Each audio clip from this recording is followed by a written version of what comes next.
هل تريد أن تبيع أو تشتري منزل، سيارة، هواتف نقالة، أجهزة كهربائية، أي شيء مجانا؟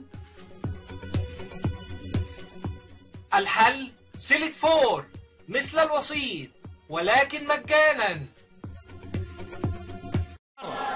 بسم الله الرحمن الرحيم. بعد الاطلاع على الأوراق والمادة 381 من قانون الإجراءات الجنائية، قررت المحكمة وبإجماع آراء أعضائها بإحالة أوراق كل من السيد محمد رفعت مسعد الدنف وشهرته السيد الدنف، محمد رشاد،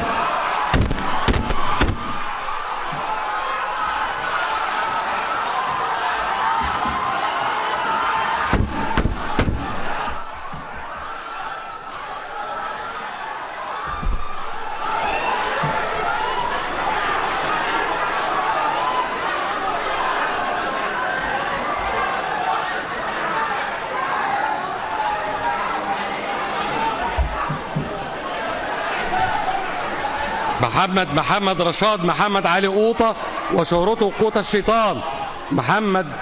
السيد مصطفى وشهرته مناديله، السيد محمود خلف أبو زيد وشهرته السيد حسيبة، محمد عادل محمد شحاتة وشهرته محمد حمص، أحمد فتحي أحمد علي مزروع وشهرته المؤة، هشام البدر محمد محي الدين وشهرته هشام الفلسطيني، محمود أحمد البغدادي وشهرته المندو، فؤاد أحمد التابع محمد وشهرته فؤاد فوكس، محمد شعبان محمد حسنين، ناصر سمير أحمد عبد الموجود، حسن محمد حسن المجدي، محمد حسين محمود علي عطية، أحمد رضا محمد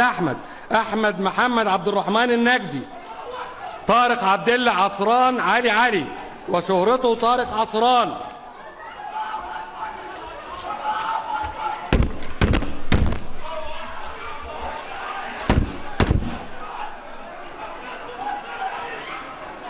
طارق عبد الله عصران علي وشهرته طارق عصران، عبد العظيم غريب عبده وشهرته عظيمة، محسن محمد حسين الشريف وشهرته محسن القص، وائل يوسف عبد القادر محمد وشهرته وائل سيكا، محمد دسوقي وشهرته الدسة، محمود علي عبد الرحمن صالح لفضيلة مفتي جمهورية مصر العربية لأخذ الرأي.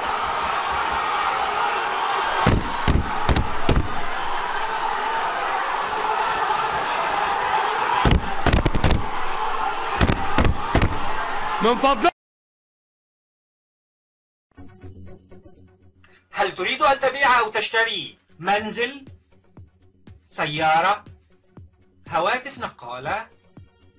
أجهزة كهربائية، أي شيء مجانا؟ الحل سيلت فور مثل الوسيط ولكن مجانا.